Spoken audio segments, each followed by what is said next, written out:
Hello everyone, welcome to the channel knowledge bell. आज के session में हम क्लास 9th के लिए रिवीजन के कुछ मोस्ट इम्पॉर्टेंट क्वेश्चन करने वाले हैं। ये जनरल साइंस सेक्शन में आपसे पूछे जा सकते हैं। साइंस के क्वेश्चन हैं और 50 क्वेश्चंस मैंने सिलेक्ट किए हैं जो आपका काफ़ी ज़्यादा पोर्शन कवर कर रहे हैं सिलेबस से। पार्ट 2 में हम रिमेनिंग पोर्शन कवर करेंगे and in this way entire science का सिलेबस हम रिवाइज़ कर लेंगे। तो चलिए स्टार्ट करते हैं हम हमारा आज का ये सेशन। बट बिफोर स्टार्टिंग, अगर आपने अभी तक चैनल को सब्सक्राइब नहीं किया है तो kindly subscribe the channel knowledge bell and press the bell notification next to it, ताकि सैनिक स्कूल एंट्रेंस एग्जाम से रिगार्डिंग किसी भी नोटिफिकेशन या अपडेट से या किसी प्रेपरेशन वीडियो से आप पीछे ना रह पाएँ। तो चलिए स्टार्ट करते हैं। Due to lack of time, due to insufficient time, जिस फॉर्मेट में मैं यूजुअली आप लोगों के लिए क्वेश्चन प्रिपेयर करती हूँ ये सिमिलर फॉर्मेट में ही हम सॉल्व करेंगे, that is handwritten format. ये डिजिटलाइज फॉर्म में नहीं आ पाया बिकॉज प्रायोरिटी वॉज कि आप लोगों को ज़्यादा से ज़्यादा क्वेश्चंस प्रैक्टिस कराया जाए। सो एक्सक्यूज़ मी फॉर दैट। आज हम इस हैंड रिटन फॉर्मेट में ही इन क्वेश्चंस को प्रैक्टिस करेंगे। So let's get started. Question number 1 is, cell without well organized nucleus are called A. Prokaryotic cells, B. Unicellular cell, C. Eukaryotic cell, D. None of the above. तो question आपसे पूछ रहा है कि ऐसे cells जिसमें well organised nucleus नहीं present होता, ओके, सेल्स विच लैक और which are present without a well organised nucleus, ऐसे सेल्स को हम क्या कहते हैं। ऑप्शंस हमने अभी देखे, याद रखिए the correct answer for this question is option A, prokaryotic cell. Option A, prokaryotic cells. Cell without a well organised nucleus are called prokaryotic cells. ऐसे सेल्स को हम प्रोकैरियोटिक सेल्स कहते हैं। नाम से ही यहाँ पे आपको पता चल रहा है prokaryotic, pro means primary, karyotic word stands for the nucleus, primary nucleus. Primary nucleus हमारा वो न्यूक्लियस होता है जो वेल ऑर्गेनाइज्ड नहीं होता या फिर जिसमें न्यूक्लियर मेम्ब्रेन नहीं प्रेजेंट होती, हम ये कह सकते हैं। यूकैरियोटिक सेल्स में हमारे nucleus membrane bound nucleus present होते हैं, तो ऐसी सेल्स को हम यूकैरियोटिक सेल कहते हैं। और सेल्स जिसमें मेम्ब्रेन बाउंड न्यूक्लियस प्रेजेंट नहीं होता, such cells are called as prokaryotic cell. तो याद रखिए option A, prokaryotic cell is the correct answer. Next question is, the cell organelle not present in animal cell.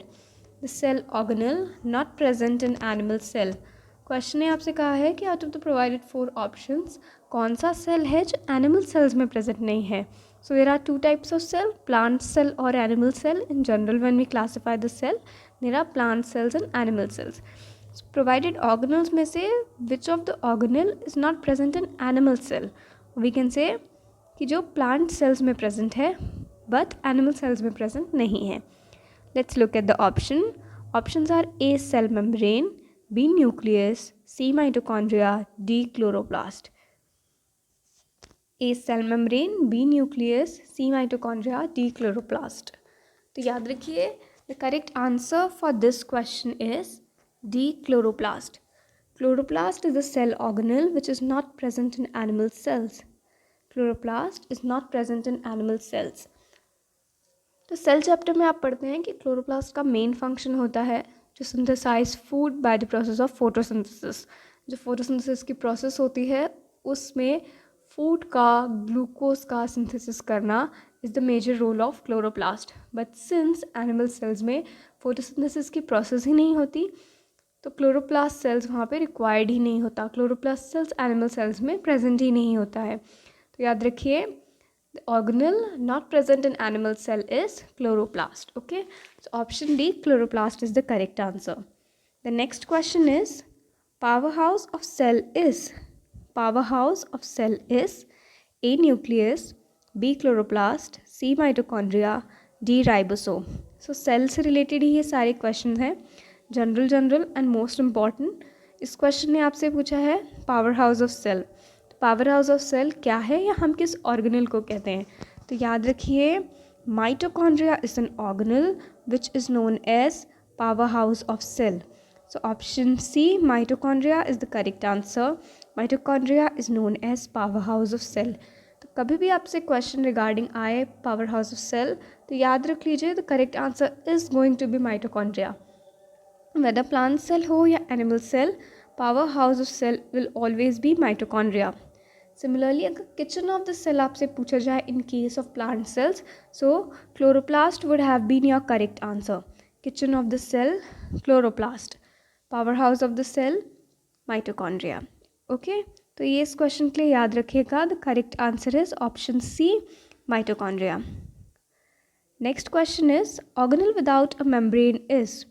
Organelle without a membrane is option A ribosome, B Golgi body, C chloroplast, D mitochondria. तो question ने कहा है कि जो cell में हमने अभी देखा ऊपर ऑर्गेनल्स प्रेजेंट होते हैं like mitochondria, chloroplast, peroxisomes, Golgi bodies. So कौन सा ऐसा ऑर्गेनल है which does not have a membrane, जिसमें मेम्ब्रेन प्रेजेंट नहीं होती.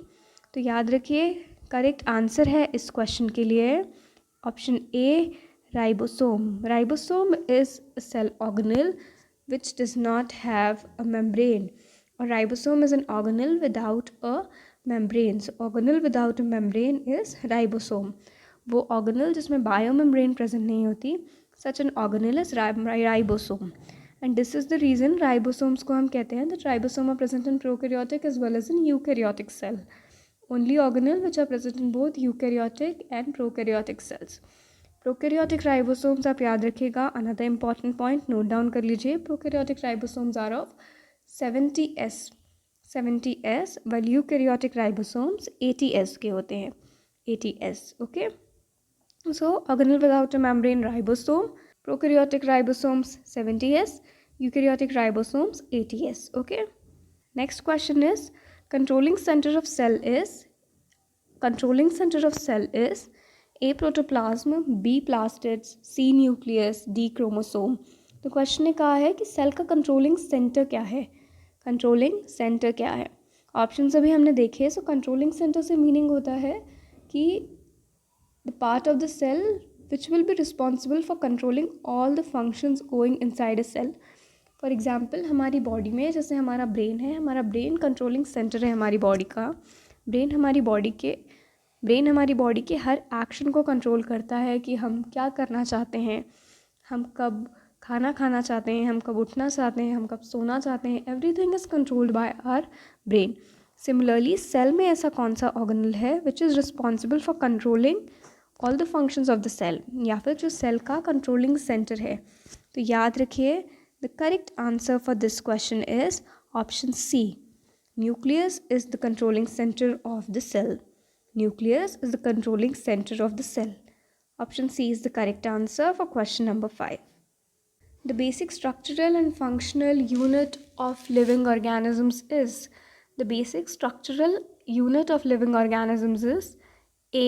Cell, B. Tissue, C. Organ, D. Organelle. तो क्वेश्चन ने पूछा है तो बेसिक स्ट्रक्चरल यूनिट क्या है लिविंग ऑर्गेनिजम्स की. तो याद रखिए the correct answer for this question is Option A, cell. Cell is the basic structural unit of living organism. Basic structural unit means the living organisms are made up of this structural unit, or this structural unit is present in all the living organisms without any exception. तो याद रखिए cell. Cell is the basic structural unit as well as functional unit of living organisms. When cells of similar kind combine, they lead to the formation of tissue, जो कि है आपका option B. when several tissues combine, they lead to the formation of organ, that is your option C. and when organ combines, they lead to the formation of organ system. okay, option D जो आपका organelle है, तो याद रखिए organelles are present inside of the cell. Mitochondria, chloroplast, peroxisomes, these are all organelles. So basic structural and functional unit of living organism is, remember, option A, cell is the correct answer. Next question is the shape of amoeba is A, round, B, regular, C, irregular, D, none.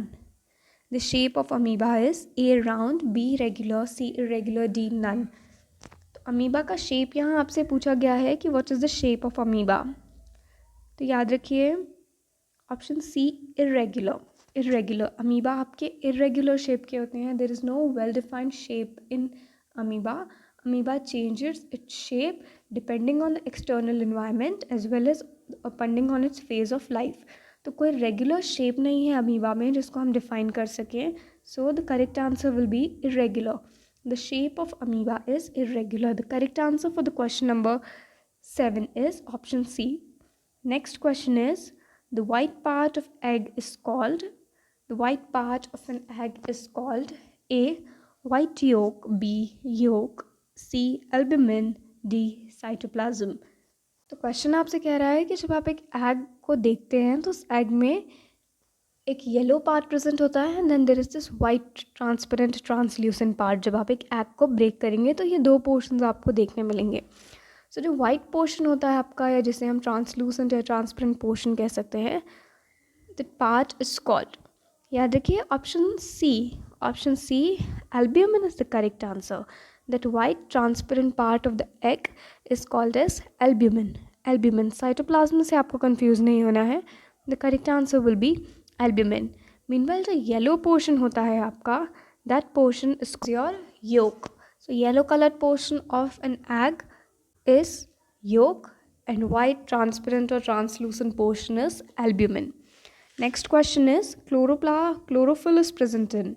Chlorophyll is present in. So pigment chlorophyll के regarding ये question है, and question is saying कि chlorophyll किस में present होता है. Let's look at the option. A chloroplast, B leucoplast, C chromoplast, D none. तो chlorophyll किस organelle में present होता है? ये सारी ही organelles are the examples of plastid. So in general किस प्लास्टिड में प्रेजेंट होता है, ये क्वेश्चन आपसे पूछ रहा है. तो याद रखिए, सिंपल क्वेश्चन है, इंपॉर्टेंट भी है, that chlorophyll is present in chloroplast. Chlorophyll is present in chloroplast. Spelling से भी आपको आइडिया लग रहा होगा. The green colour pigment chlorophyll is present in chloroplast. So option A is the correct answer. Moving towards the next question, that is the question number 10. Which cell organelle is responsible for relying energy from food? Which cell organelle is responsible for relying energy from food? So कौन सा cell organelle responsible है for relying energy from food? Food से energy rely करने के लिए which cell organelle is responsible? That is the question is asking. Options are A mitochondria, B Golgi bodies, C endoplasmic reticulum, D nucleus. तो याद रखिए option A. Out of all these four options, option A is the correct answer, that is mitochondria. Mitochondria is the cell organelle which is responsible for relying energy from the food. अभी previous question में हमने देखा that the powerhouse of cell. The question dealing with the powerhouse of cell, question के लिए correct answer था आपका mitochondria. So similarly इस question के लिए भी the correct answer will be mitochondria, because mitochondria is a cell organelle जो responsible है to rely energy from the food. क्योंकि एनर्जी रिलाई करता है ये फूड से, for the very same reason we refer mitochondria as the power house of cell. इसी reason को देखते हुए हम माइटोकॉन्ड्रिया को पावर हाउस ऑफ सेल कहते हैं. Next question is, the pore in the bread is due to gas bubbles of. The pores in the bread is due to gas bubbles of. आपने bread में spores देखे होंगे, या porous structure होता है आपकी ब्रेड का, उसमें स्मॉल पोर्स प्रेजेंट होते हैं. तो क्वेश्चन कह रहा है कि वो पोर्स क्यों प्रेजेंट होते हैं, किस गैस की प्रेजेंस से प्रेजेंट होते हैं. तो याद रखिए the correct answer for this question is option D, carbon dioxide. Carbon dioxide bread formation में हम एक ईस्ट का यूज़ करते हैं. Yeast is a fungi as well as a micro organism. इस ईस्ट का हम यूज़ करते हैं and this yeast is called as baker's yeast और सैक्रोमाइसिस सर्विसी. ये जो ईस्ट होती है ये कार्बन डाइऑक्साइड का प्रोडक्शन करती है, and due to the presence of this carbon dioxide जो ब्रेड है आपकी वो फ्लफी अपीयरेंस देती है, एंड जो पोर्स अपीयर होते हैं वो कार्बन डाइऑक्साइड के गैस बबल्स होते हैं. सो याद रखिए carbon dioxide is the correct answer. Moving to the next question, diseases like polio and chicken pox are caused by. Diseases like polio and chicken pox are caused by. So जो polio and chicken pox disease हैं वो किस के through cause होती हैं. Let's look at the options. A bacteria, B fungi, C virus, D worms. So याद रखिए option C virus is the correct answer. Diseases like polio and chicken pox are caused by viruses. Diseases like polio and chicken pox are caused by viruses. So remember option C, virus is the correct answer. Both polio and chicken pox are viral diseases. ये virus के through cause होती हैं. Okay, next question is, the common preservative used in jams and pickles is. So preservative आपसे पूछा है कि कौन सा प्रिजर्वेटिव यूज़ किया जाता है जैम्स एंड पिकल्स में. So what is the need कि हम प्रिजर्वेटिव यूज़ कर रहे हैं इन जैम्स और इवन इन द पिकल्स. तो देखिए, अलॉन्ग विद टाइम आपके जैम्स और पिकल्स स्पॉइल हो सकते हैं due to the presence of microbial activity. जो माइक्रोब्स प्रेजेंट होते हैं जैम्स में या पिकल्स में, due to their presence micro jams and pickles might get spoiled. तो उसको रोकने के लिए हम प्रिजर्वेटिव का यूज़ करते हैं. तो यूजुअली आपने देखा होगा कि पिकल्स में हम बहुत ह्यूज अमाउंट में सॉल्ट ऐड करते हैं. In addition to that oil add करते हैं. So both the salt and oil are a kind of preservative. इसके साथ ही जैम में ह्यूज कंसनट्रेशन ऑफ शुगर होता है. हाई कंसनट्रेशन में शुगर ऐड किया जाता है. Once again this high concentration of sugar is also a kind of preservative. But apart from this, जो आप मार्केट से ऑलरेडी प्रिपेयर्ड जैम्स या पिकल्स बाय करते हैं, परचेज करते हैं, उनमें एक और प्रिजर्वेटिव ऐड होता है. ये प्रिजर्वेटिव केमिकल प्रिजर्वेटिव होता है. सो ये हमें बताना है कि which chemical preservative, which commonly used chemical preservative is used in jams and pickles. Options are A sodium benzoate, B nitric acid, C sodium chloride, D copper sulphate. तो याद रखिए, the correct answer for this question is A sodium benzoate. Sodium benzoate is that preservative which is used in jams and pickles. So sodium benzoate को अगर हम add करते हैं, जो microbial activity से हमारा फूड स्पॉइल हो सकता था वो नहीं होगा. It preserves the food for a longer duration. इसीलिए सोडियम बेंजोएट हमारा is a common preservative which is used in jams and pickles. Lactobacillus is commonly found in. The lactobacillus जो आपका बैक्टीरिया है वो commonly किस में मिलता है? Options are A cake, B bread, C curd, D all of the above. तो याद रखिएगा, option C curd is the correct answer. Curd, दही में आपका जो बैक्टीरिया लैक्टोबैसिलस है वो बहुत ही कॉमनली मिलता है. जो मेन आपका बैक्टीरिया लैक्टोबैसिलस का वर्क होता है, इसका वर्क होता है कि ये मिल्क को कर्ड में कन्वर्ट करता है. इसीलिए लैक्टोबैसिलस जो बैक्टीरिया है आपका वो कर्ड में ईजिली अवेलेबल हो जाता है. कई बार आपने देखा होगा कि अगर आप मिल्क को ओवरनाइट या गर्मियों में अगर आप मिल्क को ओवरनाइट रख देंगे या काफ़ी लंबे ड्यूरेशन तक बॉयल नहीं करेंगे, so that milk will get spoiled और the milk will get sour. Okay, तो this is due to the activity of bacteria lactobacillus. तो ये question I suppose last years में पूछा जा चुका है, that milk turning sour is a kind of which activity. So आपको option दिए थे केमिकल, फिजिकल. सो आपको उस फॉर्म में पूछा गया था. ये उसी क्वेश्चन का दूसरा पार्ट है, that lactobacillus is commonly found in. So answer will be curd and lactobacillus is responsible for turning milk into curd. Next question is microbe of malaria is carried by. So ये बहुत ही important question है, mark कर लीजिए. Higher classes तक पूछा जाता है एंड आपको भी पूछा जा सकता है. जो मलेरिया को कॉज करने वाला माइक्रोब होता है, मलेरिया का कॉजेटिव एजेंट होता है, वो किसके थ्रू कैरी किया जाता है? पास्ट ईयर्स में पूछा जा चुका है, हम अपने प्रीवियस सेशंस में कर चुके हैं. Options are A female anopheles mosquito, B male anopheles mosquito, C male aedes mosquito, D female aedes mosquito. तो याद रखिए, करेक्ट आंसर है इस क्वेश्चन का A female anopheles mosquito. Tip of tongue पे आप इसको अपने याद कर लीजिए, that female anopheles mosquito causes malaria. Female anopheles mosquito is the vector for malarial parasite. Okay, plasmodium parasite के थ्रू मलेरिया कॉज होता है एंड फीमेल एनाफिलीज मॉस्किटो इसको कैरी करता है. प्रीवियस सेशन में जब हमने ये पार्ट डिस्कस किया था तो काफ़ी डिटेल में इसके बारे में हमने डिस्कस किया था कि how the salivary glands of mosquito carries the microbe for malaria. और उसके बाद जब एक इन्फेक्टेड फीमेल एनाफिलीज मॉस्किटो जो सलाइवरी ग्लैंड में मलेरिया के माइक्रोब दैट इज़ प्लाज्मोडियम को कैरी कर रहा है, वो जब एक हेल्दी ह्यूमन को बाइट करता है तो उसके थ्रू, उस बाइट के थ्रू वो अपना सलाइवा ह्यूमन बॉडी में सिक्रीट करता है and along with that the microbe of malaria also enters the human body causing the fever of malaria in humans. Okay, the correct answer is question के लिए याद रखिएगा option A female anopheles mosquito. Next question is deliberately injecting weak microbes into healthy body and producing antibodies to fight against strong microbes is called. Deliberately injecting weak microbes into a healthy body and producing antibodies to fight against strong microbes is called. जो question आपसे कह रहा है कि deliberately जब आप weakened pathogens या microbes को हेल्दी ह्यूमन बॉडी में इंजेक्ट करते हैं, एज अ रिजल्ट आपकी बॉडी में एंटीबॉडीज़ प्रोड्यूस होते हैं which fight against the strong microbes. तो ऐसा क्यों करते हैं, ऐसा किस प्रोग्राम में करते हैं? ओके, सो करेक्ट आंसर आपको बताना है. तो याद रखिए, this is something which is done under the programme of vaccination.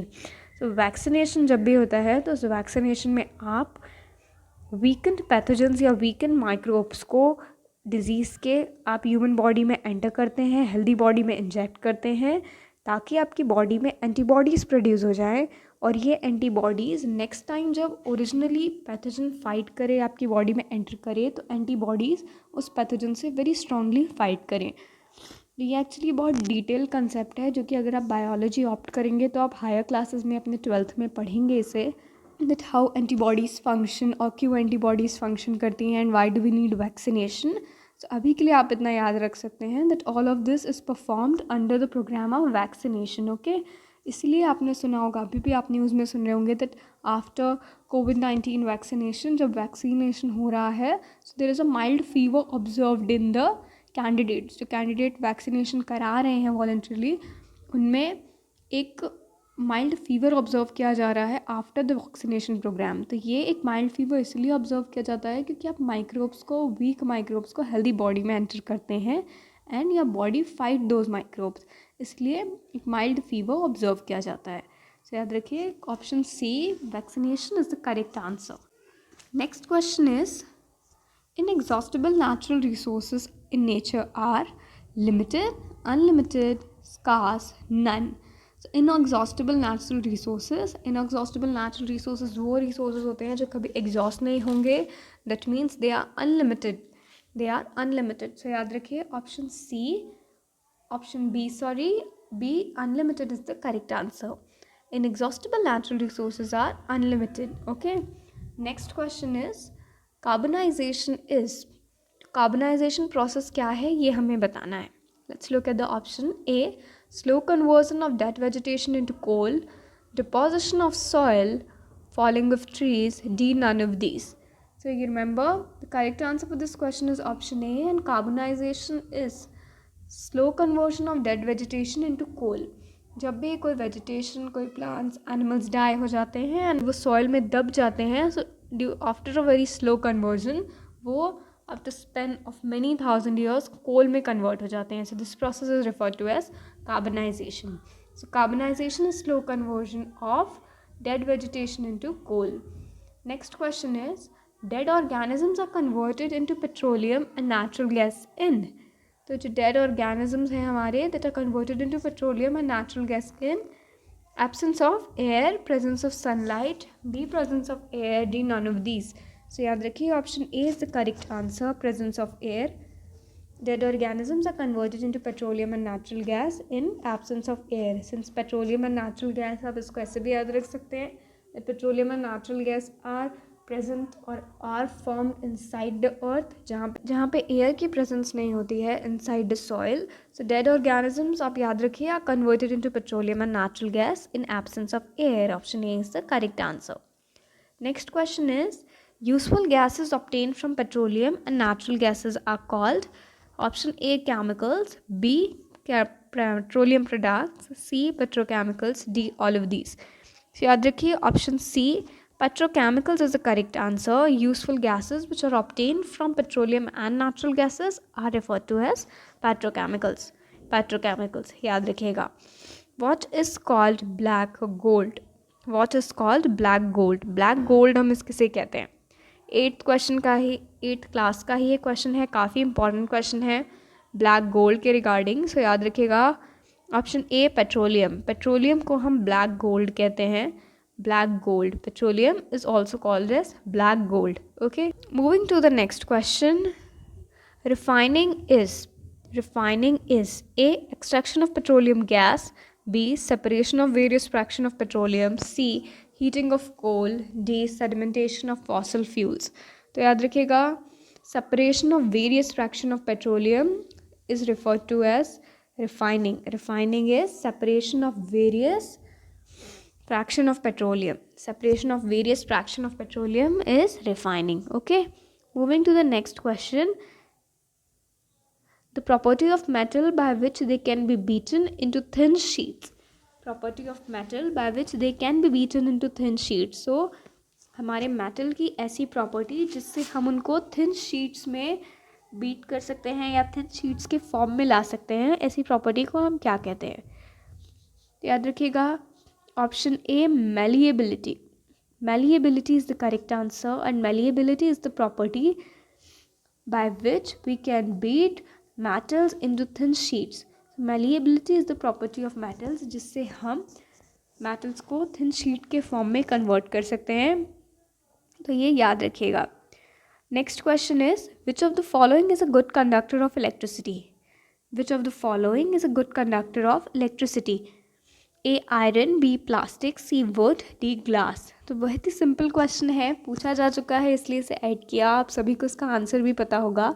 That option A iron. Iron metal is a good conductor of electricity. Okay, iron. Next question is metal that produce ringing sound are said to be.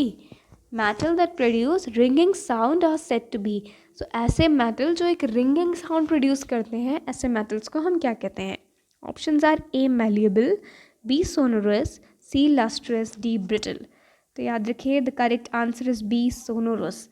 Such metals are referred to as sonorous. Metals that produce ringing sound are said to be sonorous. Okay, sonorous. Malleable हमने देखा, which can be beaten into a thin sheet.